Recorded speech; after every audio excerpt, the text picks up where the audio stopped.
దేవునికి స్తోత్రము. క్రీస్తునందు ప్రియ దేవుని బిడ్డలారా, మరోసారి మీ అందరికీ శుభాభివందనాలు. ఈరోజు సిలువలో యేసుక్రీస్తు ప్రభు వారు చెప్పిన మాటలు మనం ధ్యానం చేసుకుంటూ ఉన్నాం. మొదటి మాట క్షమా సువార్త, రెండవది రక్షణ సువార్త, మూడవది బాధ్యతాయుతమైన సువార్త, నాలుగవది ఎడబాటు సువార్త, ఐదవది ఆత్మల రక్షణకైన సువార్త, ఆరవది విజయోత్సవ సువార్త. యేసు ఆ చిరక పుచ్చుకొని సమాప్తమైనదని చెప్పి తల వంచుకొని ఆత్మను అప్పగించినని ప్రభు వారు ఇక్కడ చెప్పి ఉన్నారు. ఇక్కడ సమాప్తమైనది ఈ మాట యోహాను సువార్తికుడు ఒక్కరు మాత్రమే రాశారు. సమాప్తమైనది అనే మాట ఆ చిరక పుచ్చుకొని అంటే అది తీసుకోవడానికి ఆయన తిరస్కరించారు. కానీ అది నా నోటి దగ్గర పెట్టినప్పుడు అది తిరస్కరించారు ప్రభు వారు. అది ఏమిటో రుచి చూచి ఇక్కడ సమాప్తమైనది అని చెప్పడంలో ఉద్దేశము తెలుగులో సమాప్తమైంది, అదే గ్రీకులో రెండు మాటలు వాడారు. ఒకటి టెలియో అనే గ్రీకు మాట వాడారు, దాన్ని టెటెలెస్టాయ్ అన్నారు. టెటెలెస్టాయ్ అంటే బిగ్గరగా కేకవేసి సమాప్తమైనది. యేసుక్రీస్తు ప్రభు వారి సిలువలో 7 మాటలు పలికితే 7 మాటల్లో 3 మాటలు బిగ్గరగా కేకవేశారు.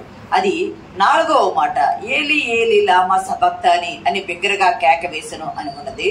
తర్వాత ఈ 6వ మాట యేసు ఆ చిరక పుచ్చుకొని సమాప్తమైనదని చెప్పి ఆయన తల వంచుకుని ఆత్మను, ఇది బిగ్గరగా చెప్పిన మాట. మళ్ళా 7వది కూడా బిగ్గరగానే తండ్రికి చెప్పి ఉన్నారు. ఏమి సమాప్తమైంది? ఇది 2 పదాలకు సంబంధించి ఒకే అర్థం వచ్చేటట్టుగా ఉంది. అర్థం ఏమిటంటే ముగింపు, సమాప్తం అయిపోయింది. అది వీడుకోలు పలకటంగా చెప్పారు. ఏమి సమాప్తమైంది మనం ధ్యానం చేసుకుంటే, శారీరక శ్రమలు, శారీరకంగా ఆయన ఈ లోకానికి వచ్చాడు కదా. ఎక్కడి నుండి వచ్చాడు? పరలోకము నుండి వచ్చాడు, బెత్లెహేమునకు వచ్చాడు, బెత్లెహేము నుండి గొల్గొతాకు వచ్చాడు. బెత్లెహేములో ఆయన పుట్టాడు, అక్కడి నుండి నజరేతులో పెరిగాడు, ఆ నజరేతు నుండి మళ్ళా ఆయన యెరూషలేమునకు వచ్చి యెరూషలేము నుండి సిలువ మోసుకుంటూ గొల్గొతా వరకు ఆయన నడిచారు. అయితే తండ్రి ఏమి చేయాలని నిర్ణయించాడు, అవన్నీ జరిగినాయి, అవన్నీ ముగించాడు ప్రభు వారు. నిందబడాలనుంది, నిందలు ముగించాడు. అవమానాలు పడాలనుంది, అవమానాలు సమాప్తం చేశాడు. హేళన పడాలనుంది, హేళనలు ముగింపు అయిపోయింది. తిరస్కారాలు అయిపోయినాయి, తీర్పులు అయిపోయినాయి, కొరడ దెబ్బలు అయిపోయినాయి, ముళ్ళ కిరీటం అయిపోయింది. ఆయన్ను ఇంకా సిలువ మోయడం అయిపోయింది. సిలువలో నిందించి దూషించి ఉమ్మి వేసి చెంపలు పెరిగి వేసి పిడిగుద్దులు గుద్ది చేయవలసిన హింసలన్నీ శారీరకంగా అయిపోయినాయి. మానసికంగా హింసించారు, దిగంబరుని చేశారు. ఆత్మీయంగా కూడా నువ్వు దేవుని కుమారుడు కదా, నువ్వు దిగి వచ్చి మమ్మల్ని కూడా రక్షించని ఆత్మీయంగా కూడా ఆయన్ని అవమానించారు. అన్ని రకాలుగా ఏం చేశారంటే తిట్టవలసిన తిట్లన్నీ తిట్టారు, పెట్టవలసిన హింసలన్నీ పెట్టారు. ఇంక వాళ్ళు తిట్టడానికి తిట్లు లేవు, పెట్టడానికి హింసలు కూడా లేవు. మోపవలసిన సిలువ భారం అంతా మోపి వీధుల్లో తిప్పారు. ఇంకా ఏమీ లేదు, చేయాల్సింది ఏమి లేదు. వాళ్ళ ప్రజలకు ఏమీ లేదు, ప్రభు వారికి కూడా ఏమి లేదు చేయవలసింది. అంతా వాళ్ళు పెట్టాల్సిన లోతు అంతా కూడా, ఆ శ్రమ లోతు ఊబి అంతా కూడా ఆయన అనుభవించేసి మిగిలిపోయింది ఏమి లేదు. ఇక్కడ గుర్రం జాషువా కవి గారు ఒక మంచి మాట, ఆయన పిరదౌసి, గబెళము, క్రీస్తు చరిత్ర అని కొన్ని పుస్తకాలు రాస్తున్నారు. ఆయన తేటగీతిలో ఒక మాట, క్రీస్తు చరిత్రలో తేటగీతిలో ఒక పద్యం రాశారు. ఆయన తిట్టగలిగిన తిట్లన్నీ తిట్టి పెట్టగల హింసలన్నీ పెట్టి క్రక్కగల ఆకాశంతయు గ్రక్కి విశ్రమించిన యూదు లోపికలు జారి. ఎంత చక్కని తిట్టగలిగిన తిట్లన్నీ తిట్టారంట, పెట్టగల హింసలన్నీ పెట్టారంట, క్రక్కగల ఆకాశంతా గక్కి వేశారంట, విశ్రమించారంట. ఇంక ఓపికలన్నీ జారిపోయి ఏమి చేయడానికి ఓపిక లేక విశ్రమించారంట యూదులు. ఎంత చక్కని తేటగీతలో వర్ణించారో కదా జాషువా కవి గారు క్రీస్తు చరిత్రలో. సిలువలో తనని హింసించే వారిని క్షమించడం సమాప్తం అయిపోయింది యేసుక్రీస్తు ప్రభు వారు. దొంగకు పరదేశనివ్వటము సమాప్తం అయిపోయింది. తల్లిని బాధ్యతగా అప్పగించటము సమాప్తం అయిపోయింది. ఏదైతే రాకూడదని తండ్రి ప్రభు కోరుకున్నారో అదే జరిగింది. సిలువలో తండ్రితో ఎడబాటు జరిగింది కదా, ఎడబాటు కావటం కూడా ఇంకా సమాప్తం అయిపోయింది. ఏ తండ్రి నీ చిత్తమైతే ఈ గిన్నె నా యొద్ద నుండి తొలగించయ్యా, ఇది భారంగా ఉందయ్యా అని దుఃఖంతో వేదనతో ఆయన ప్రార్థన చేసి, అయినా నీ చిత్తమే నా పట్ల సిద్ధించుగాక, నా ఇష్టము కాదు నీ ఇష్టమే అన్నారు.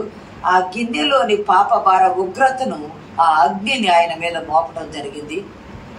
అదంతా మోపినా కూడా అది భరించడానికి ఆయన భరించి ఓర్చుకున్నారు. అది సమాప్తం అయిపోయింది. దేనికైతే వచ్చారో సమాప్తం చేయడానికి అది సమాప్తం చేశారు. ఆ తట్టుకోలేక పెట్టిన కేకే కొలి కేకే ఎడబాటు సువార్త అని అనుకున్నాము. లేఖనాల ప్రకారము తప్పిగొలుచున్నానని లేఖన నెరవేర్పును సమాప్తం చేశారు. ఇప్పుడు సిలువలో తండ్రి నీవు నన్ను ఈ లోకానికి పంపించావు కదా, నువ్వు పంపించిన పనంతా నేను ముగించా, నువ్వు పంపించిన పనంతా నేను చేసి ముగించా. మొదటి ఆదాము ఆజ్ఞ తిరస్కరించాడు కదా, రెండవ ఆదాముగా నేను వచ్చాను కదా, రెండవ ఆదాముగా వచ్చి ఆ పనిని నేను సమాప్తం చేశాను. నిన్ను మహిమ పరిచా తండ్రి అని దేవుని నామానికి మహిమ కలుగునట్లు చెప్పుచున్నాడు. ఇక్కడ మనం గమనిస్తే శారీరక శ్రమలు సమాప్తం అయిపోయినాయి, తండ్రి అప్పగించిన పని సమాప్తమైంది. ఇక్కడ యెషయా గ్రంథము 42వ అధ్యాయము, యెషయా గ్రంథము 42వ అధ్యాయము 6-7 వచనాలు చదువుకుందాం. చూడండి ఒకసారి, ఎవరైనా తీసిన వాళ్ళు చదవండి.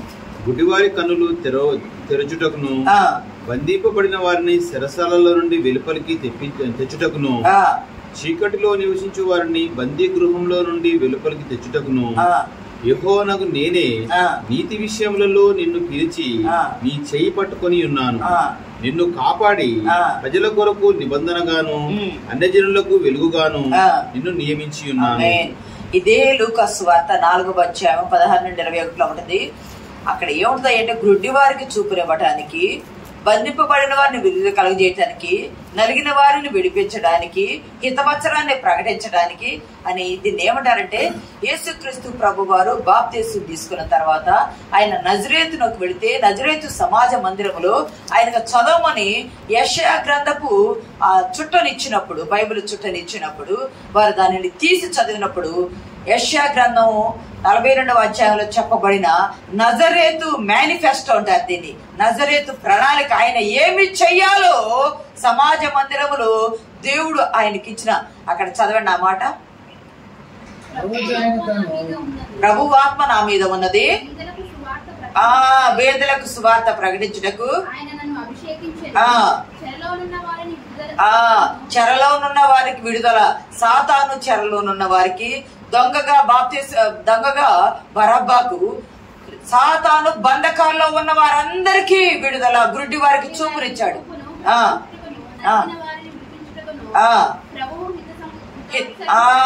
ప్రభు హితవత్సరాన్ని ప్రకటించడానికి ఆయన వచ్చాడు. దీన్ని ఏమంటారు అంటే నజరేతు ప్రణాళిక అంటారు, నజరేతు మేనిఫెస్టో అంటారు. గమనించండి, 12 సంవత్సరాల వయసులో పస్కా పండుగ యెరూషలేము దేవాలయానికి వెళ్లారు కదా, మన ఒకరోజు ధ్యానం చేసుకున్నాం. అప్పుడు ఆయన ఏమంటారు తల్లితో, నేను నా తండ్రి ఇంటి పనుల మీద ఉన్నానని మీరు ఎరుగరా ఆ మాట అన్నారు. అంటే ఏ పని చేయడానికి వచ్చారు? తండ్రి చెప్పి పంపించిన పని చేయడానికి వచ్చారు. ఆ పని నెరవేరింది. శారీరక శ్రమలు పెట్టడం నెరవేరిపోయింది, సమాప్తం అయిపోయింది, ఇంకా పెట్టడానికి లేదు.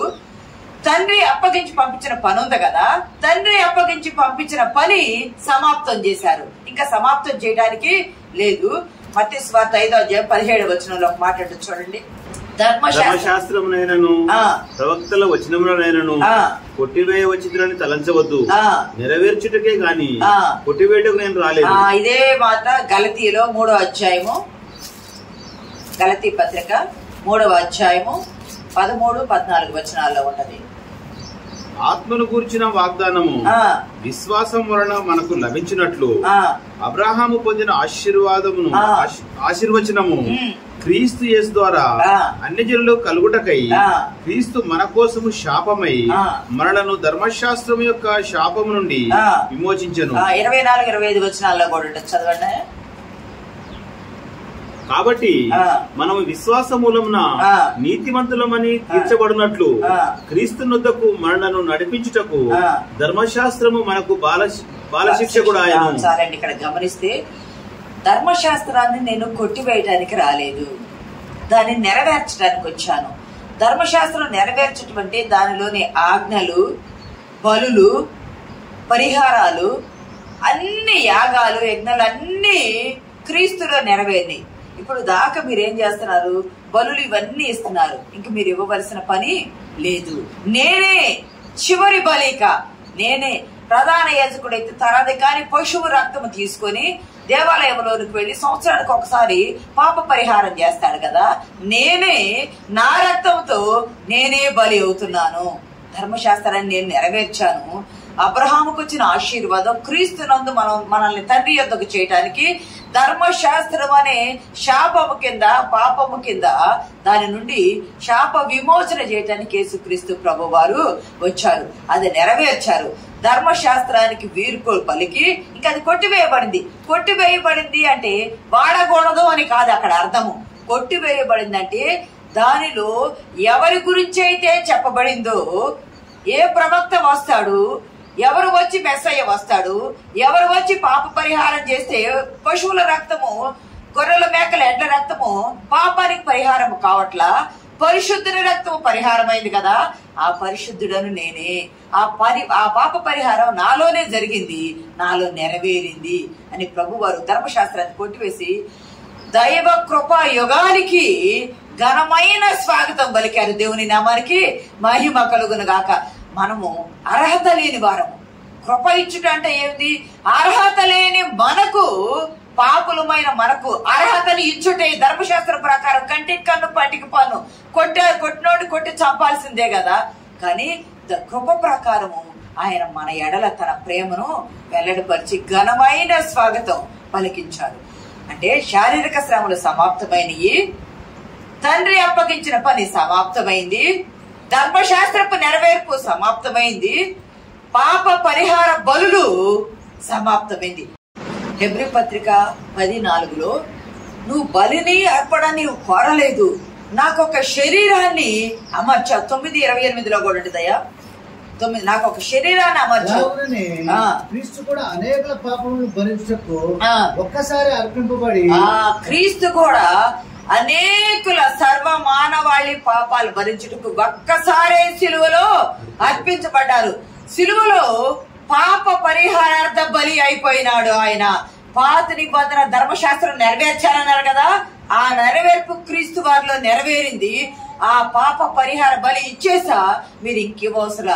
క్రీస్తుని నమ్మిన మనకు ఇంకా బలి లేదు. కానీ యూదులకైతే ఇప్పటికీ పాప పరిహార బలి కొరకు రెడ్ ఐఫర్స్, అదే అంటే ఎర్ర పెయ్యలను సిద్ధపాటు చేసుకుని వారు పెట్టారు. ఎందుకంటే వారు ఇంకా మెస్సయ్య రాలేదు, ఈ బలి ఇస్తే మెస్సయ్య వస్తాడని వారు ఎదురు చూస్తూ ఉన్నారు. మనకైతే క్రీస్తు వచ్చాడు, మన కొరకు పాప పరిహార బలి సిలువలో అయిపోయాడు. ధర్మశాస్త్రాన్ని ప్రభు వారు నెరవేర్చాడు. 4వది ఏంటంటే ఈ లోకానికి ఆయన వచ్చిన పని సమాప్తం అయిపోయింది. మత్తయి సువార్త 20:28 ఒక మాట చూడండి. 20:28 ఈ లోకానికి ఆయన వచ్చిన పని సమాప్తం అయిపోయింది. అలాగే మనుష్య కుమారుడు పరిచారము చేయించుకుంటూ రాలేదు గాని పరిచారము చేయుటకును అనేకులకు ప్రతిగా విమోచన క్రయధనముగా తన ప్రాణము నిచ్చుటకును వచ్చినని చెప్పాను. మనుష్య కుమారుడు ఎందుకు వచ్చాడయ్యా? పరిచారం చేయించుకోవడానికి వచ్చాడా? పరిచారం చేయించుకోవడానికి రాలేదు గాని అనేకులకు విమోచన క్రయధనముగా తన ప్రాణం పెట్టడానికి వచ్చాడు.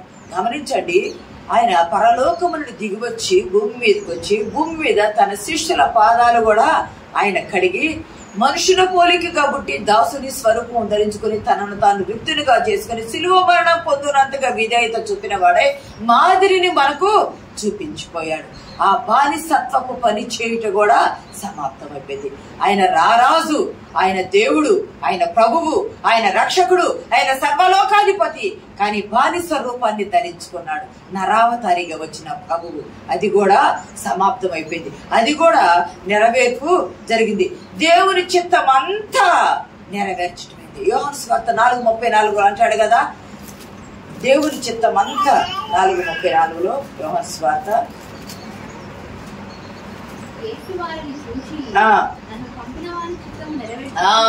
చాలమ్మా. యేసు శిష్యులను చాలా సార్లు చెప్పారు కదా, చాలా సార్లు మీరు కూడా చదువున్నారు కదా.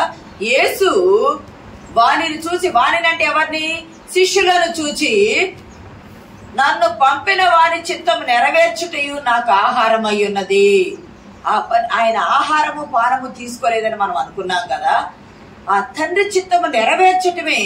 తండ్రి ఎక్కడ పరలోకము నుండి ఒక శరీరాన్ని అమర్చి ఈ లోకానికి పంపిస్తే, ఈ లోకానికి వచ్చిన ప్రభువు ఆజ్ఞను తప్పిపోలేదు.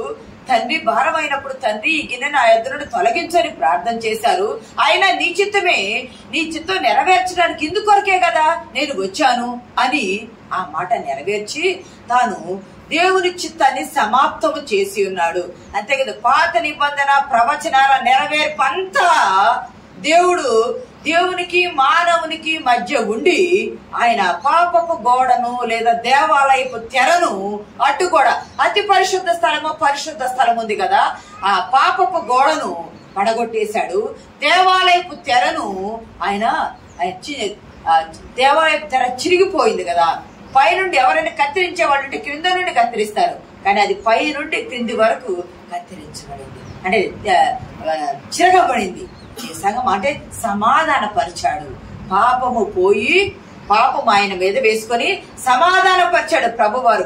1 తిమోతి పత్రికలో 2వ అధ్యాయంలో 5వ వచనంలో ఉంటుంది కదా, ఆయన మనుషులకును దేవునికి మధ్యవర్తి ఒకడే, ఆయన యేసు క్రీస్తును నరుడు మధ్యవర్తి అయ్యి సాతానుపై విజయము. చదవండి అన్నమాట. దేవుడు ఒక్కడే, దేవునికి నరులకు మధ్యవర్తియు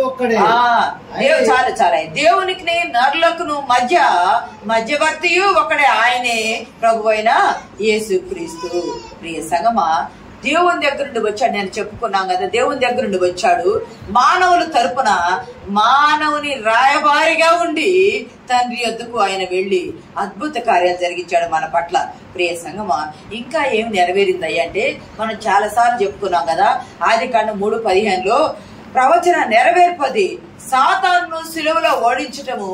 నీవు మనుషుల్ని ఎక్కడ కొడతావు? మడం మీద కొడతావు. నువ్వు సాతాన్ని ఎక్కడ కొడతావు? తల మీద చిత్త కొడతావు అని మాట.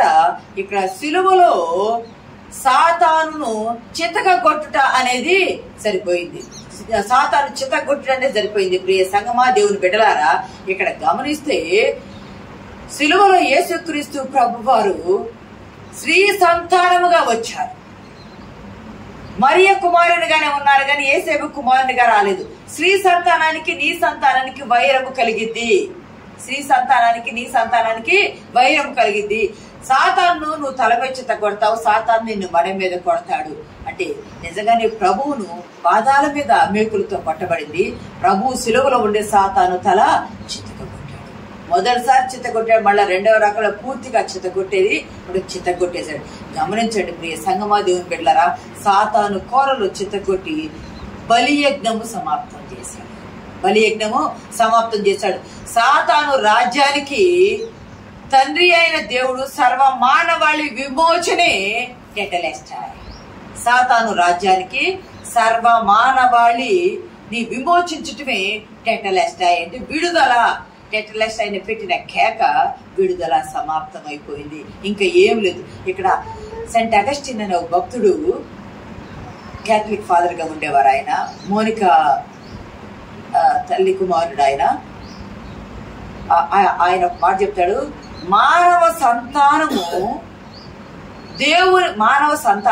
దేవుని సంతానముగా మార్పు చెందాలని దైవ కుమారుడే మానవ పుత్రుడుగా మానవ జాతి మీద దైవ కుమారుడే మానవ పుత్రుడై మానవ జాతి మీద తన చెరగని ముద్ర వేసి తాను వచ్చిన పనిని సమాప్తం చేశాడంట. పరలోకపు దేవుడు ఉన్నాడు కదా, పరలోకపు దేవుడు భూమి మీదకి వచ్చి భూమి మీద ఉన్న మానవులను దేవుని బిడ్డలుగా చేయాలని ఆయన ఏం చేశాడంటే మానవ జాతి మీద, మానవ పుత్రుడు వచ్చి మానవ జాతి మీద దేవుని ముద్ర, మీ పోలిక మీ స్వరూపము, అది ఎవరిది? మన పోలిక మన స్వరూపం దేవునిది కదా, దేవుని ముద్ర మన మీద వేసి మనల్ని దేవుని పోలికగా మార్చి దేవుని ముద్ర వేసి దేవునితో విడిపోయిన సమాధానాన్ని ఆయన సమాధాన పరచి ఆయన వచ్చిన పనిని సమాప్తం చేశాడంటే ఎంత గొప్ప అద్భుత కార్యాలు దేవుడు చేశాడంటే, మానవుడు ఎంత చేసినా, పక్క మానవుడు గాని మానవుడు ఎంత చేసినా ఇంకా సాధించాలి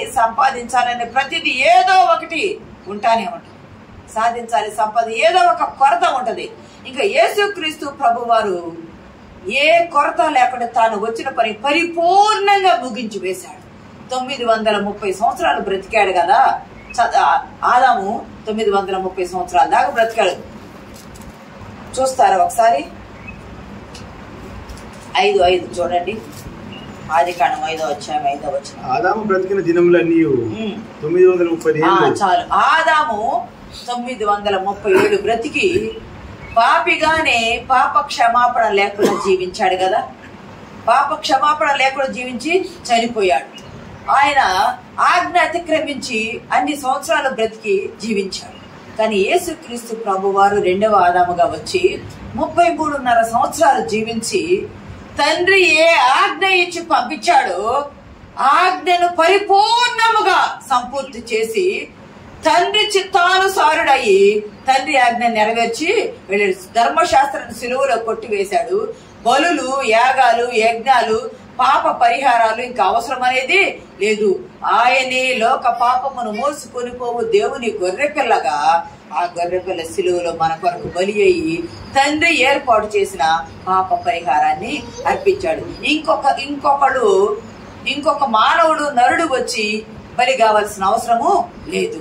ఒక్కసారి ఆ బలి అయిపోయింది. ఇంకా బలి కావాల్సిన అవసరం లేదు. ఇంకా బలులు ఇవ్వవలసిన అవసరం కూడా లేదు. యేసుక్రీస్తులు సమస్తము తండ్రి నెరవేర్చి తండ్రి ఇదిగో నీవు పంపిన పని సమస్తము నెరవేర్చి సమాప్తమైనదేని చెప్పి విజయోత్సవ కేకను వేశాడు.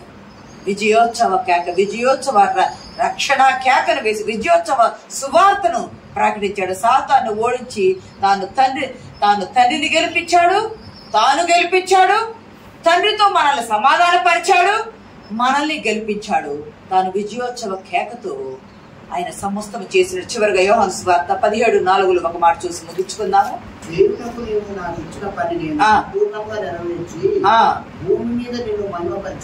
తండ్రి చేయుటకు నీవు నాకు ఇచ్చిన పనిని సంపూర్ణముగా నెరవేర్చి భూమి మీద నిన్ను మహిమ పరిచితిని. దేవుని నామానికి మహిమ కలుగును గాక. భూమి మీద నిన్ను మహిమ పరిచితిని. టెటలేస్టాయ్ అంటే నీవు పంపిన పని సంపూర్ణంగా నెరవేర్చాను మీ నామన. ఆదాము మహిమపరచలా. ఆదాము దేవుడిని మహిమపరచలా. కానీ 2వ ఆదాము యేసుక్రీస్తు వారు తండ్రి నువ్వు పంపిన పనిని సంపూర్తిగా నెరవేర్చి నీ నామాన్ని మహిమపరచా. నీవు నన్ను జ్ఞాపకం చేసుకో. నాకు అక్కడ ఏ స్థానం ఉందో మొదటి వచ్చినప్పుడు మరలా నీవు నన్ను అక్కడ అదే స్థానంతో మహిమపరుస్తావని నేను నమ్ముచూ ఉన్నాను.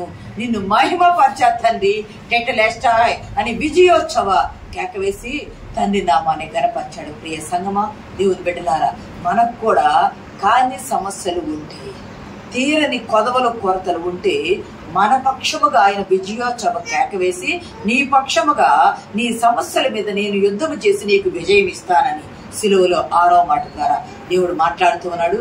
ఈ మాట ద్వారా పరిశుద్ధాత్మ దేవుడు మనకు సహాయం దయచేయను గాక. ఆమేన్.